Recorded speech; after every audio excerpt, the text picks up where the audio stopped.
안녕하세요. 크립토 노마드입니다. 암호화폐 시장은 정말이지 재미없는 장세가 펼쳐지고 있습니다. 증시는 증시 나름대로 그래도 의미 있는 반등세가 이어지고 있는데 비트코인의 흐름은 영 아쉽게만 느껴집니다. 먼저 뉴욕 증시는 3대 지수 모두 상승 마감했습니다. 금리 인상 종료 기대감과 구글, 마이크로소프트 등에 대한 실적 기대가 시장에 긍정적인 재료로 작용을 했던 건데 두 빅테크 기업들 모두 시장의 예상을 뛰어넘는 상황을 확인했습니다. 마이크로소프트가 AI 메타로 재미를 봤을 거라는 점은 쉽게 예상할 수 있는 부분이었는데 재미있는 것은 클라우드 사업 부문이었습니다. 정보 관리의 핵심 키워드이다 보니까 이걸 얼마나 잘 꾸리느냐가 기업 미래 가치와 관련해서 또 AI와 연계해서 의미 포인트가 될 수밖에 없는데 결과만 한 문장으로 정리를 하면 구글은 더 웃었고 마이크로소프트는 좀 더 찡그렸습니다. 금리 결정과 앞으로의 방향성은 이제 곧 공개가 됩니다. 시장에서는 이번 금리 인상이 마지막일 수 있을 거란 기대감이 깔려 있긴 하지만 사실 현실 세계 상황은 그리 녹록치 않습니다. IMF가 러시아의 흑해 곡물 협정 파기로 인해서 곡물 가격이 최대 15% 상승할 거라는 굉장히 우울한 전망을 제시했고 월가에서 대표적인 비관론자로 꼽히기도 하는 허스만 인베스트먼트의 존 허스만은 미국 증시가 곧 역대급 거품 붕괴에 직면하게 될 것이고 증시는 60% 넘게 폭락할 수 있다. 이런 암울한 전망을 내놨습니다. 비트코인의 단기적인 흐름은 여전히 아쉽습니다. 어쩌나 저쩌나 3만 달러 위로 올라서 줘야 하는데 아직까지는 의미 있는 모멘텀이 제대로 들어오지 못하고 있는 상황입니다. 그래도 중장기적인 관점에서 여전히 우상향 트렌드는 유지해주고 있습니다. 이런 가운데 블랙록 애널리스트 3명이 작성했던 2022년 초 비트코인과 관련된 리포트 내용 일부가 공개가 됐는데 이게 또 아주 재밌습니다. 어쩌면 레리 핑크 CEO가 올해 비트코인이 3만 달러를 돌파했을 때 비트코인 ETF를 승인 신청을 한 것은 이미 모든 매집이 끝났기 때문이 아닐까 그런 생각이 들기도 합니다. 리플과 관련해서는 단기적 최대 관심 포인트, 이 소송이 어떤 방향성을 가지게 될지 여부입니다. 일단 중간 항소 10일 데드라인은 됐는데 아직까지 별다른 양측의 입장 전해지지 않고 있습니다. 이렇게 좀 더 시간을 끌다가 합의 미팅을 세팅해서 법원에 보고를 할지 아니면 미친 척 진짜 정치적인 판단을 해서 정식으로 항소 요청을 할지 그 누구도 예측하기 간단치 않은 그런 혼전 양상이 이어지고 있습니다. 그래도 리플의 혁신은 이 지구상 곳곳에서 계속 이어지고 있는데 이번에 팔라우 정부와 지난 몇 년에 걸쳐서 진행해왔던 파트너십의 결과물이 드디어 공개가 됐습니다. 정부가 발행하는 스테이블 코인, 인류의 화폐 역사에 있어서 꽤나 새로운 형태를 보여주게 되는 상황, 그리고 그 중심에 리플의 기술력이 자리하고 있다는 것 바라볼 수가 있습니다. 요즘 크립토 커스터디 이슈는 암호화폐 업계 전반의 화두 가운데 하나입니다. 잊을만 하면 한 번씩 사고가 나기 때문인데 그래서 중장기 대응 전략을 추구하는 경우에 일부 물량을 콜드 월렛에 보관하는 것이 리스크 관리 차원으로 여겨지고 있는 그런 상황이기도 합니다. 저희 채널과 파트너십을 맺고 있는 디센트 월렛이 이번에 리플 소송 판결을 기념하는 차원에서 XRP 기버웨이 이벤트를 진행하고 있습니다. 디센트 지문 인증형 월렛을 구매할 경우에 30XRP를 이벤트 선물로 증정한다라는 게 핵심입니다. 지금 시세로 치면 얼추 3만원 정도 추가 할인을 받는 것과 마찬가지입니다. 이벤트 전체 물량으로 XRP 24,000개가 준비됐다라고 하는데 다시 말해서 선착순 800개라고 할 수 있고 7월 30일까지만 진행한다라고 합니다. 콜드월렛 구매를 고려해 오셨던 분들은 이번 이벤트를 활용해 보시는 것도 나쁘진 않을 것 같습니다. 콜드월렛에 보관을 하면 내가 직접 관리를 한다라는 장점이 있는 반면 고액의 물량을 보관할 경우에는 트래블 룰로 인해서 다소 번거롭게 느껴질 수 있는 부분도 있으니까 이런 부분들 잘 참고하시면 좋겠습니다. 특정 거래소나 코인 이체 등과 관련해서는 디센트 고객센터를 통해서 확인하실 수 있습니다. 그럼 이번 영상 시작하겠습니다. 먼저 뉴욕 증시 상황입니다. 금리 이슈는 어디론가 사라져버린 것처럼 애써 모른 척 기대하고 싶은 대로 생각하는 것처럼 뉴욕 증시는 3대 지수의 반등세가 이어지고 있습니다. 빅테크들에 대한 실적 기대감이 강하게 깔리면서 증시 반등을 이끌었던 건데 다우는 12일 연속 상승세를 확인했습니다. 빅테크들의 어닝 서프라이즈는 기대 이상으로 현실화됐습니다. 특히 주인공들 이름이 마이크로소프트와 구글이다 보니까 이 시장의 관심도 역시 그만큼 클 수밖에 없었습니다. 특히 구글 알파벳의 경우 챗 GPT 재미를 톡톡히 봤던 마이크로소프트와 비교했을 때 상대적으로 좀 아쉬울 수도 있겠다 이런 얘기들도 있었지만 클라우드 사업부가 1분기에 이어서 이번에도 흑자를 이어가면서 나름의 선방을 확인했습니다. 이게 재미있는 것은 구글의 경우에는 챗 GPT의 경쟁작 바드가 그만큼의 재미를 보지 못했는데 AI 수요 급증이 클라우드 수요 급증으로 이어지면서 이게 또 구글의 실적을 견인하는 결과로 이어진 겁니다. 이런 측면에서 마이크로소프트는 다소 많이 아쉬울 수밖에 없습니다. 전체 실적은 좋았지만 클라우드 매출이 1년 전과 비교했을 때 26% 증가하는 수준에 그치면서 시장에 실망감을 안겼습니다. 이게 지난해 2분기 46% 증가했던 것과 비교했을 때 그 성장세가 절반 수준으로 떨어진 겁니다. 생성형 AI로 아주 큰 재미를 보기도 했지만 미래 AI 전쟁에서 핵심 비전이자 그 토대라고 할 수 있는 클라우드 부문에서 구글에 보기 좋게 밀려난 것이기도 하고 이렇다 보니까 예상을 웃도는 실적에도 불구하고 시간 외에서 주가가 3% 넘게 빠지기도 했습니다. 빅테크들의 전쟁은 정말이지 다채롭게 진행되고 있는 이런 시대적 흐름이 참 재미있게 느껴지는 것 같습니다.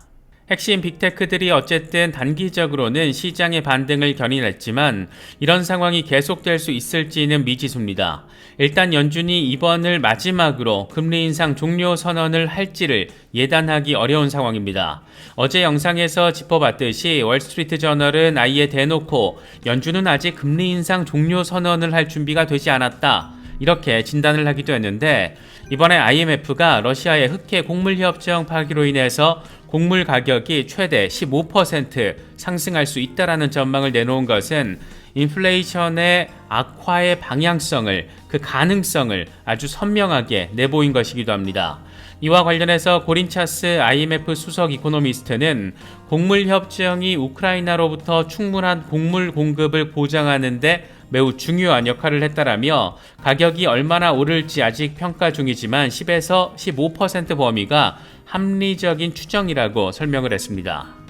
먹거리 중심의 가격 인상이 다시 인플레이션을 자극할 경우 그게 현실화될 가능성이 생긴 지금의 상황에서 추측을 해보자라면 미국 연준으로서는 좀 더 신중한 스탠스를 취할 가능성도 존재하고 경기 침체를 각오하면서까지 추가적인 긴축 정책을 펼칠 가능성도 생각해 볼 수가 있습니다.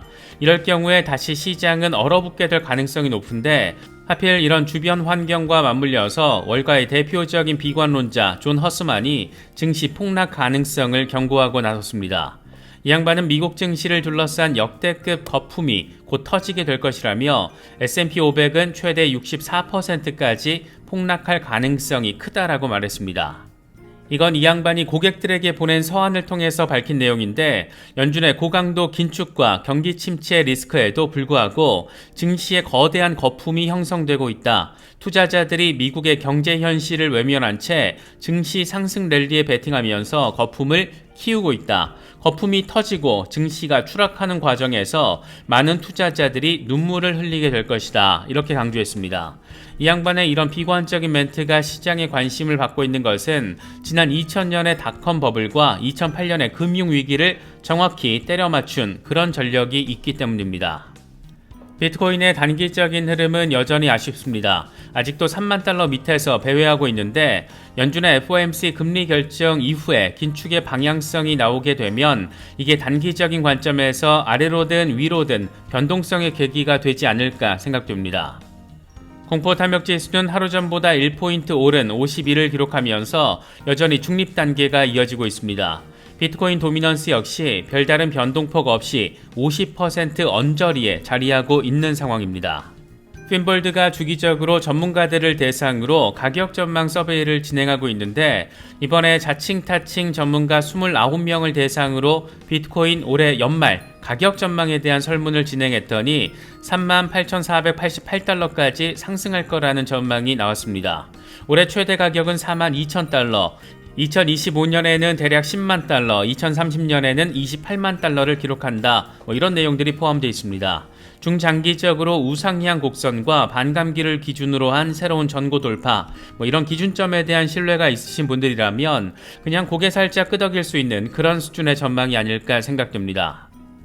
지난 강세장에서 자신의 S2F 모델을 통해서 거의 신적인 존재로 이 팬덤을 형성하다가 10만 달러 전망이 어그러지면서 어마어마한 비난에 시달리기도 했던 플랜 B가 요즘 다시 이빨을 좀 털고 있습니다. 이번에는 비트코인 마켓 사이클의 관점에서 비트코인 지금 이 초기 강세장에 위치하고 있다. 블랙록의 현물 ETF 승인과 2단계 본격 강세장 시작 직전에 저렴한 가격에 비트코인을 매수할 생각이다. 이렇게 설명을 했습니다. 지난 강세장 겪어보신 분들 잘 아시겠지만 분석가들의 전망은 고지곳대로 받아들이는 게 절대 아니고 내가 설정한 전략에 맞물리는 부분을 자신의 전략적 판단에 따라서 취사 선택을 해야 한다는 것. 앞으로 아마 강세장이 진행되면 될수록 별별 희한한 강세 전망들 다 나올 거라서 언제나 이런 기준점을 견지하는 게 상당히 중요할 것 같습니다. 블랙록의 비트코인 현물 ETF 승인이 과연 언제쯤 이루어질 것인가, 이런 부분이 시장에서는 초미의 관심사인데 일각에서는 왜 블랙록 CEO 레리 핑크가 비트코인이 16,000달러일 때는 입 싹 다물고 있다가 3만 달러 돌파하고 나니까 갑자기 비트코인 전도사가 된 것인지를 생각해 봐야 한다, 이런 말들도 나오고 있습니다. 다시 말해서 블랙록은 개인 투자자들의 안위를 걱정하는 존재가 당근 빠따 아니고 지금 수준에서 비트코인 전도에 나서고 있는 것은 이미 비트코인에 대한 매집이 끝났을 가능성이 존재한다, 이런 얘기 지금 하고 있는 겁니다. 과연 진짜 블랙록이 아주 음흉한 꿍꿍이를 가지고 있었던 걸까? 이와 관련해서 아주 재미있는 리포트 내용이 공개됐습니다. 이런 거 이제사 찾아내는 사람들도 대단한데 지난해 초에 블랙록의 애널리스트 3명이 작성한 리포트 내용 가운데 일부라고 합니다. 여기서 재미있는 부분은 하이라이트로 쳐진 부분인데 가장 이상적인 최적의 위험 대비 보상 포트폴리오의 구성에 대해서 이렇게 설명을 했습니다. 84.9%는 비트코인으로, 9.06%는 주식으로, 6.04%는 채권으로 포트폴리오를 만들어라. 이거 진짠가 싶은 생각 갖게 만드는 부분인데 작년 초에 이미 이런 내용을 담은 블랙록의 자체적인 리포트가 만들어졌다라는 게 꽤나 신기하게 느껴지기도 합니다. 어쨌든 블랙록은 이미 확실하게 스탠스 잡았다라는 걸 보여주는 것으로도 바라볼 수가 있고 돈에 완전 미쳐있는 존재들이기 때문에 어떤 작업을 해서라도 결국엔 비트코인 현물 ETF를 내년 반감기 전에는 승인을 받아내지 않을까, 그런 생각이 드는 것은 꼭 기분 탓만은 아닌 것 같습니다. 이어서 리플 관련 소식 짚어보겠습니다. 지금 리플 커뮤니티에서의 최대 관심사는 과연 미국 SEC가 진짜 미친 척하고 일단 항소를 하게 될지 여부입니다. 먼저 리플의 법률 책임자 스튜어트 알데로티는 SEC의 항소 가능성을 배제하지 않는다, 이런 입장을 제시했습니다. 이 양반은 테크크런치 팟캐스트에 출연을 해서 리플은 법원 판결에 대한 SEC의 항소 가능성을 배제하지 않고 있다. 우리는 법원 판결이 옳았다라고 생각하고 항소 법원 역시 이걸 인정할 거라고 생각한다. 이렇게 설명을 했습니다. 지금 항소 과정을 언급하면서 이게 개념과 과정이 우리나라와 다른 부분이 있어서 조금 이해하기 어려운 부분도 있는데 그래도 다행인 건 미국 변호사 자격증 가진 사람들도 제대로 분석을 못하고 있는 것으로 느껴지는 부분이 있기 때문입니다. 특히 중간 항소의 개념을 놓고 분석과 전망의 기준이 일치하지가 않고 다소간의 갑론을박 양상까지도 보여지고 있습니다. 통상 약식재판 판결 명령 10일 안에 중간 항소가 이루어져야 한다라고 하는데 이게 꼭 10일이 데드라인이어야 하는지 이걸 가지고들 자기들끼리 의견을 나누는 이 다소 웃긴 상황도 펼쳐지고 있습니다. 나름 법 공부해서 변호사 자격증이 있는 사람들 사이에서도 이게 지금 명확성이 떨어지는 겁니다. 일단 10일 데드라인은 25일을 기준으로 지났기 때문에 이와 관련해서 뭔가 액션이 이미 벌어졌다라면 하루 이틀 안에 관련 내용들 전해지면서 확인할 수 있을 것으로 보입니다. 그런데 나름 디지털 자산 전문 변호사라고 하는 제임스 머피는 기존의 중간 항소 데드라인 10일과는 조금 다른 전망을 제시했습니다. 이 양반은 SEC가 2주 안에 리플에 대한 중간 항소를 제기할 것이다. 겐슬러는 리플 판결을 뒤집어야 한다라는 압박을 받고 있다. 또 리플 판결이 바이낸스와 코인베이스 등 주요 거래소와 SEC 소송에 악영향을 미칠 가능성이 있다. 따라서 SEC는 항소를 제기할 수밖에 없는 입장이다. 항소 절차가 1년 뒤가 아닌 지금 시작되는 게 리플과 리플 커뮤니티에는 유리할 수 있다. 이렇게 덧붙이기도 했습니다. 앞서 제레미 호건 변호사의 경우에는 중간 항소가 진행되더라도 법원이 기각하는 경우가 일반적이고 법원이 받아들이더라도 추가적인 증거 채택이 없다라고 설명을 했는데, 그러면서 토레스 판사는 스스로 판결 자체가 논란이 많거나 즉각적인 검토가 필요하다라고 생각을 했다라면 항소법원에 직접 재검토를 요청했을 것이다. 하지만 토레스 판사는 상급 법원의 판결을 미루지 않았고, 이건 SEC의 항소가 이루어지더라도 법원이 기각할 가능성이 크다라는 의미다, 이렇게 진단을 했습니다.